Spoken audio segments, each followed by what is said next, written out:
Kanchipuram వకుడా silks నాణ్యత మా ప్రాధాన్యత. మదీనాగూడ, మియాపూర్, హైదరాబాద్ లో త్వరలో శుభారంభం.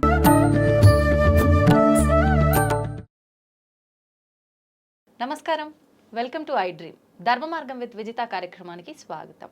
అయితే మనకు అతి త్వరలోనే ఉగాది రాబోతుంది. మనందరము కూడా నమ్ముతుంటాము, తెలుగు వారందరము కూడా మనకు ఉగాది మరుసటి రోజు నుంచే మనకు కొత్త సంవత్సరం, నూతన సంవత్సరం అనేది ప్రారంభం అవుతుంది అని చెప్పి.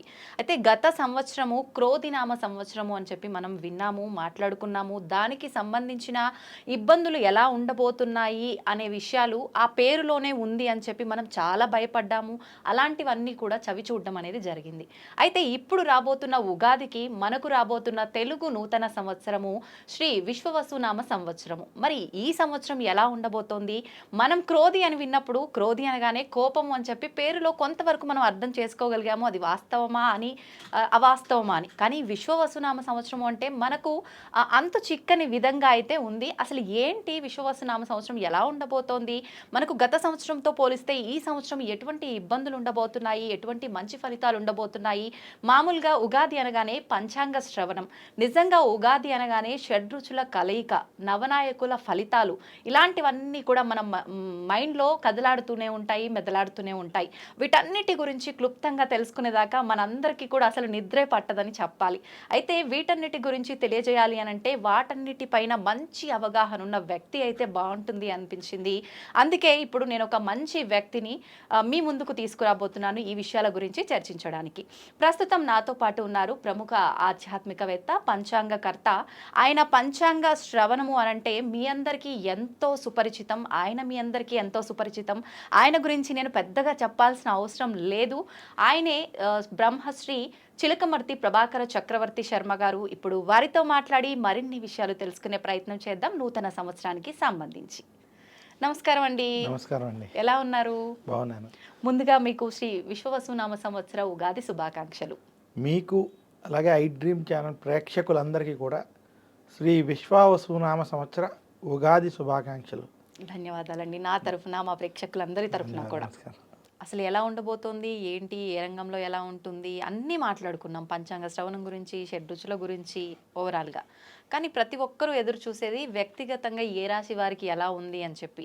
ఖచ్చితంగా రాశులు చూసుకోవడం చాలామందికి అలవాటు ఉంటుంది. నా రాశి ఏం చెప్పారో ఏంటో, ఈ సంవత్సరం నాకు ఎలా ఉండబోతుందో, ఈ ఒక ఆలోచన ప్రతి ఒక్కరిలో ఉంటుందండి.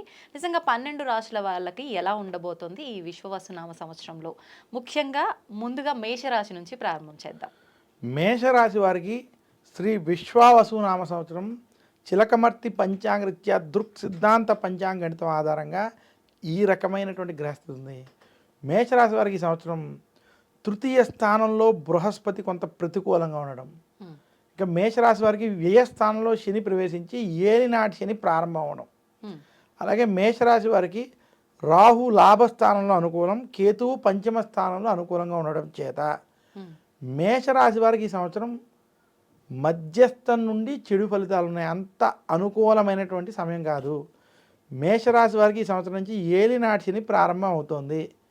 ఈ ఏలినాటి శని ప్రభావం చేత మేషరాశి వారు అప్పు చెయ్యకూడదు, అప్పు ఇవ్వకూడదు. కొత్త ఇన్వెస్ట్మెంట్లు వంటివి, కొత్త కొత్త ప్రాజెక్టుల్లో మీరు ఏదైనా డబ్బు పెట్టడం ఇటువంటి వాటి విషయంలో చాలా జాగ్రత్తగా ఉండాలి.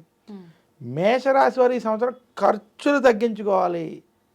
క్రెడిట్ కార్డులు వంటి విషయాల్లో కావచ్చు, ఖర్చుల విషయంలో, అప్పుల విషయాల్లో ఆచితూచి వ్యవహరించాలి. ఏ విషయంలో కూడా చాలా ఖర్చు విషయంలో నియంత్రణతో ఉండాలి. అలాగే వ్యాపారంలో కొత్త కొత్త విషయాల్లో, పెట్టుబడి విషయాల్లో, నిర్ణయాల విషయాల్లో జాగ్రత్త వహించండి. కోర్టు విషయాలు, గొడవలు వంటివి కొంచెం ఇబ్బంది పెట్టేటువంటి స్థితి కనపడుతుంది మేషరాశి వారికి. ఆరోగ్యపరంగా ఎలా ఉంది? మేషరాశి ఉద్యోగస్తులకి, నిరుద్యోగులకి ఉద్యోగ ప్రయత్నాలు అంత అనుకూలంగా లేకపోవడం, ఉద్యోగస్తులకి ఉద్యోగంలో ఉద్యోగం ఉంటుందా లేదా అన్నటువంటి భయాందోళన కొంచెం అధికంగా ఉండడం. ఆరోగ్యపరంగా చూసుకున్నట్లయితే ఎవరైతే కొంచెం పెద్ద వయసు వాళ్ళు ఉన్నారో వారికి ఆరోగ్య సమస్యలు కొంచెం ఇబ్బంది పెడతాయి.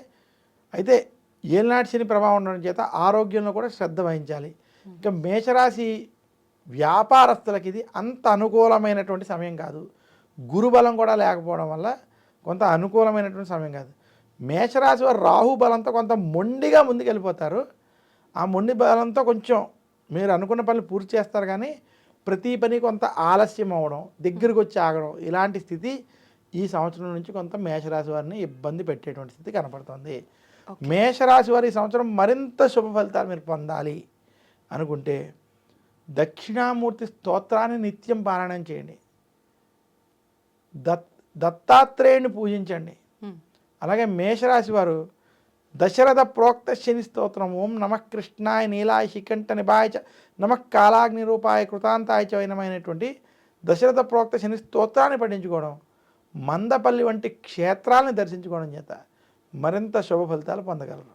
ఓకే, అంటే మేషరాశి వాళ్ళకు కొంచెం మధ్యస్థంగానే ఉండబోతోంది కాబట్టి మీరు మధ్యస్థ నుండి చెప్పినట్టుగా కొంచెం ప్రతికూలంగానే ఉండబోతుంది కాబట్టి మీరు చెప్పిన లాస్ట్లో ఈ పరిహారం పాటిస్తే గనక కొంతలో కొంత ఉపశమనం కలిగే అవకాశం ఉంటుంది. ఆఖరణ అసలు ద్వాదశ రాశుల్లో ప్రత్యేకించి కొన్ని రాశులు బాగున్నాయి, కొన్ని రాశుల పైన ఈ ప్రభావం ఉంది అని చెప్పుకోవాలనంటే ఎటువంటి రాశులు? మనకి శ్రీ విశ్వావసునామ సంవత్సరంలో ఈ 12 రాశుల్లో అద్భుతంగా ఉన్నటువంటి ఏమైనా రాశులు అంటే ఈ సంవత్సరం వృషభ రాశి, తులారాశి, కన్యా రాశి, ఈ 3 రాశులకి ఈ సంవత్సరం అద్భుతంగా ఉంది, కలిసి వస్తుంది. ఓకే, మధ్యస్థంగాను కొంచెం కలిసి వచ్చేటువంటి రాశుల్లో కూడా మనం చూసుకున్నట్లయితే ఈ సంవత్సరం మనకి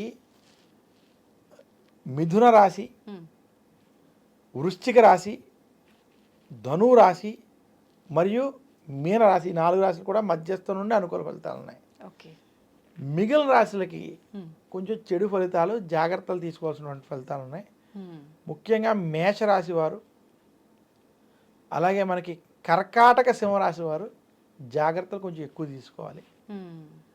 మకర రాశి వారు కూడా కొంచెం మధ్యస్థంగా ఉంది, వారు కూడా జాగ్రత్తలు తీసుకోవడం వల్ల ఓకే కలిసి వస్తుందని సూచిస్తున్నాను. సంతోషం అండి. అయితే ఒక చిన్న సందేహం, మామూలుగా రాశి ఫలాలు విన్నప్పుడు చాలామంది స్టార్టింగ్లో మనం మాట్లాడుకున్నట్టుగా కూడా పేరును బట్టి చూసుకునే వాళ్ళే ఎక్కువగా ఉంటారు. అయితే పేరును బట్టి చూసుకున్న వాళ్ళకి ఇది 100% మాత్రం వర్తించదు, అది వాళ్ళ వ్యక్తిగతాన్ని బట్టి ఉంటుందంటారు కదా, దీన్ని ఎవరు ఎంతవరకు తీసుకోవచ్చు అంటారు?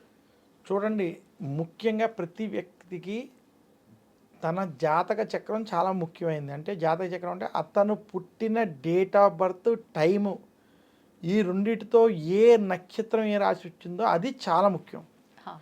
కొన్ని సందర్భాలు ఎవరి దగ్గరైనా నేను పుట్టిన సమయం లేకపోతే కనీసం డేట్ ఆఫ్ బర్త్తో ఆ రాశిని తీసేటువంటి ప్రయత్నం 100కు ఒక 80% అన్న విషయాల్లో చెయ్యొచ్చు, ఒక 20% అది కూడా చేయలేం. పాదాల భేదాలు రావచ్చు ఏదైనా. అందువల్ల మీ డేట్ ఆఫ్ బర్త్ టైం, కనీసం డేట్ ఆఫ్ బర్త్తో ఏ నక్షత్రం ఉన్నదో, ఏ రాశి ఉన్నదో అలా రాశి వాళ్ళు మాత్రమే ఈ రాశి ఫలితాలు వర్తిస్తాయి. ఓకే, ఆ డేట్ ఆఫ్ బర్త్ టైం ప్రకారం మీరు పేరు పెట్టుకుంటే, మీ పెద్దల పేరు పెట్టగలిగితే ఆ పేరు ప్రకారం ఉన్నటువంటిది అప్పుడు వర్తిస్తుంది. కానీ అలా ఈ రోజుల్లో 100కి 90% మందికి లేదు. అందువల్ల ఇది మనం ఎక్కువ ప్రాధాన్యత ఇవ్వకుండా మీ డేట్ ఆఫ్ బర్త్ టైంని బట్టి ఏ రాశి ఉందో ఆ రాశి ఫలితాలు, ఈ గోచార ఫలితాలు మనం చూసుకోవాలి. అవి ఖచ్చితంగా వాళ్ళకి తెలుస్తాయి, వర్తిస్తాయి. సంతోషం అండి. నిజంగా చాలా డీటెయిల్గా, క్లుప్తంగా రాశి ఫలాల గురించి అయితేనే కానివ్వండి, నవనాయకుల ఫలితాలు అయితేనే కానివ్వండి, చాలా మందిలో ఆల్రెడీ స్టార్ట్ చేసేసారు సోషల్ మీడియాలో దీనికి సంబంధించిన విషయాలు చెప్పడం అనేది. ప్రజల్లో చాలా భయాలు కూడా మొదలయ్యాయి. ఇందాక మీరు చెప్పినట్టుగా షష్టగ్రహ కూటమి, పంచగ్రహ కూటమి, వీటి వల్ల చాలా ప్రమాదాలు రాబోతున్నాయని, కరోనా కన్నా మించిన మహమ్మారి రాబోతోందని, ఇలాంటి మాటలు వినటం వల్ల భయభ్రాంతులకు గురవుతున్నారు ప్రజలంతా కూడా. నిజంగా వాటి నుంచి మీ మాటలు చాలా ఉపశమనం కలిగించేలా ఉన్నాయి. సంతోషం అండి, చాలా మంచి విషయాలు తెలియజేశారు. ధన్యవాదాలు.